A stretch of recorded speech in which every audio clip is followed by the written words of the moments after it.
Well, I sincerely want you to know that I'm embarrassed at all the kind words because Frank Gaffney and Center for Security Policy I truly consider to be one of the preeminent organizations in the world that has it right when it comes to defense and just the cause of human freedom. And people like me talk about freedom a lot.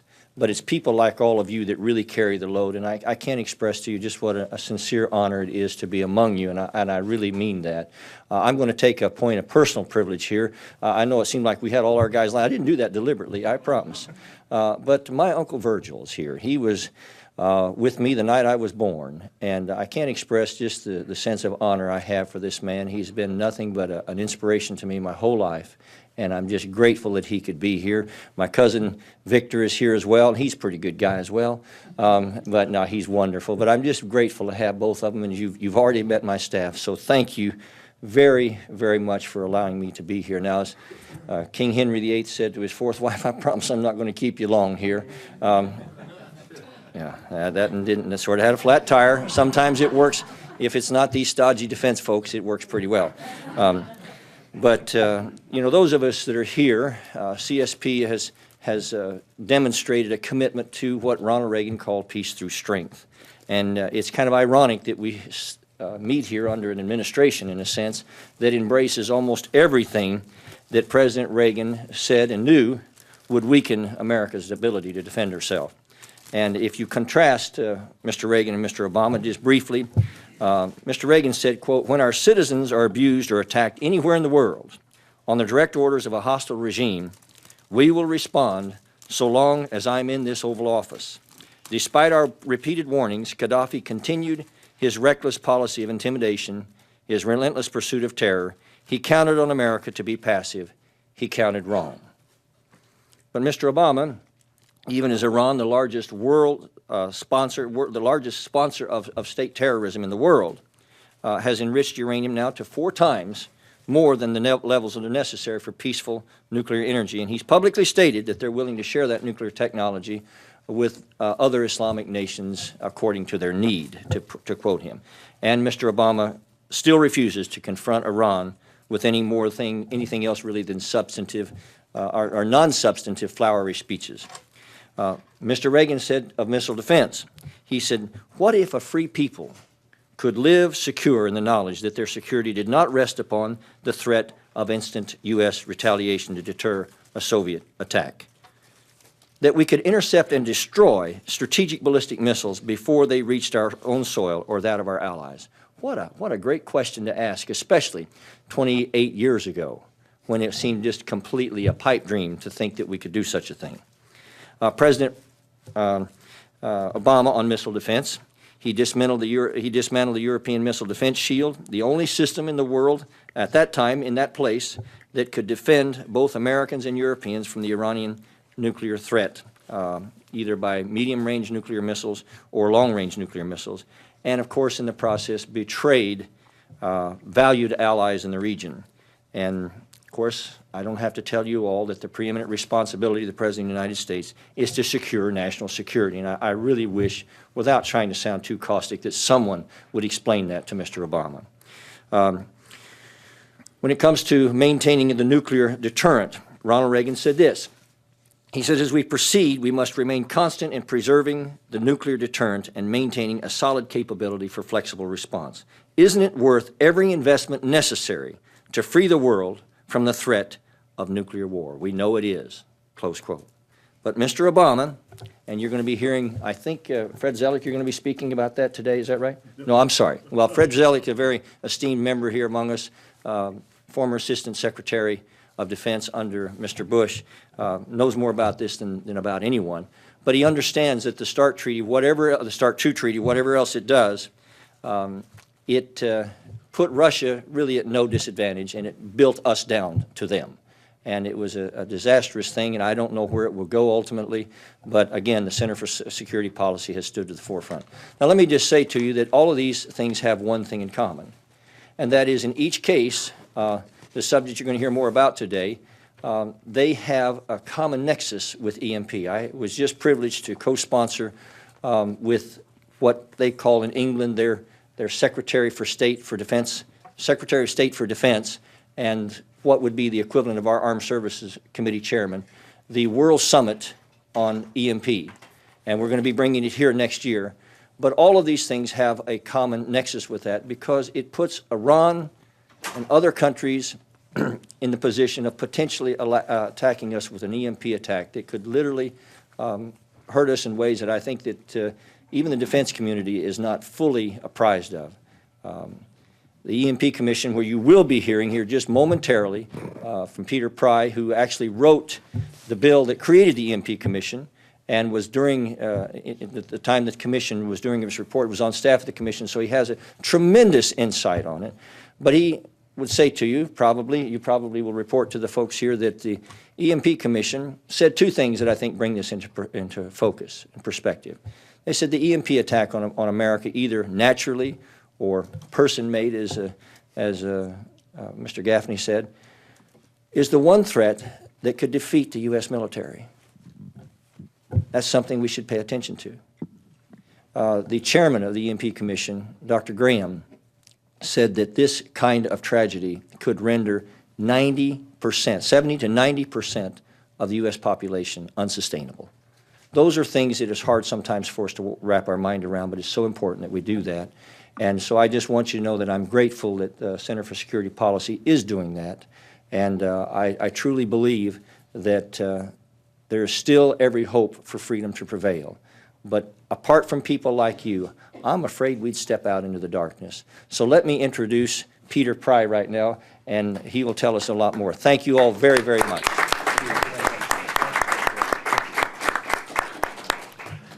I don't know how much you know about EMP, so I'll give you electromagnetic pulse 101 to start with.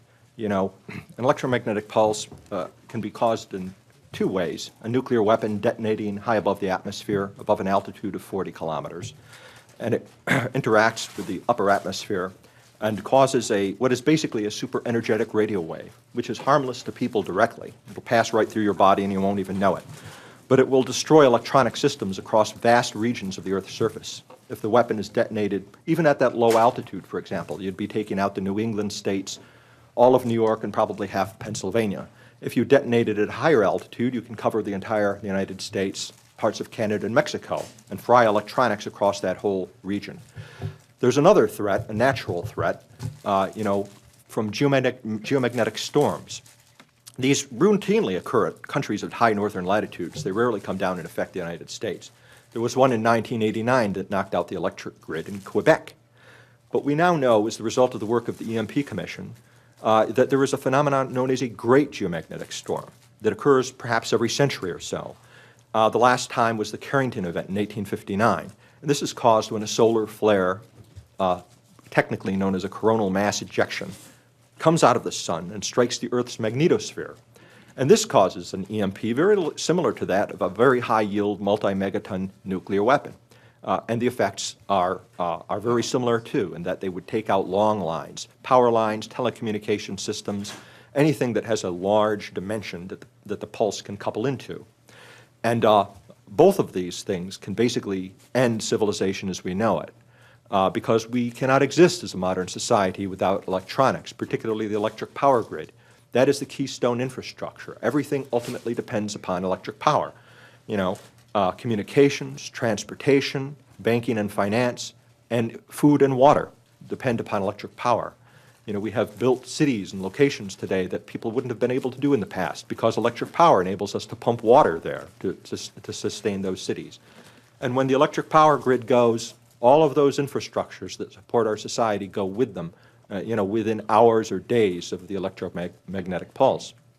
It wouldn't be like a normal blackout. You know, we can recover from normal blackouts pretty quickly because an EMP is likely to do things like destroy the big transformers. There are, for example, about 300 big transformers that are absolutely indispensable to the operation of the electric power grid. They aren't even made in this country anymore, ironically. I mean, the United States invented the electric power grid, but we don't even make the basic components here anymore. There's only 2 nations in the world that make these big transformers for export purposes, and it takes 18 months to build 1 transformer.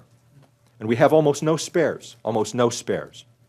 What would happen if you couldn't restore electric power in this country for 18 months? Well, as Congressman Trent Franks pointed out, the Commission estimates that within 12 months, given our current state of unpreparedness, within 12 months of an EMP event, given the current state of unpreparedness, we would lose most of our population. Estimates range anywhere from 2/3 to 90% of the American people would perish from a single nuclear weapon, one detonated at high altitude that had those kinds of effects on the power grid, or from a single great geomagnetic storm, which occur every 100 years or so. They're inevitable. Most scientists think that we're overdue for one of these, since the last one occurred in 1859. We know when they occurred, even though in 1859, for example, they didn't know what was happening, but there are clear signs. You can go back in the historical record. People notice when the aurora borealis shows up on the equator, okay? And you can actually, and it's bright as day, because the aurora borealis is so intense. People record those in their diaries. So we go back every century or so. You can do the math, 1859, it's 2010 now. When's the next one? The next peak solar cycle is in 2012, 2013. So we could be, very close, to another great geomagnetic storm. Now, what's most frustrating to me about this, and I never wanted to be Mr. EMP. I've been working this issue since 1985 when I started working at CIA and then came over to Congress and served on the EMP Commission and was involved in hearings and all the rest. But when I first started working this issue on the Hill, I thought, wow, this is such a common sense kind of a threat. And the solution is actually ready at hand.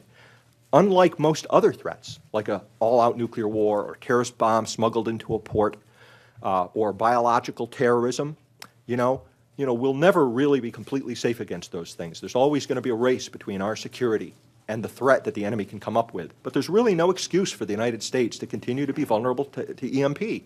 We have technological solutions. They're inexpensive to implement.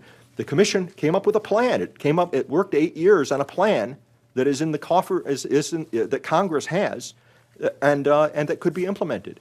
And it wouldn't even be that expensive.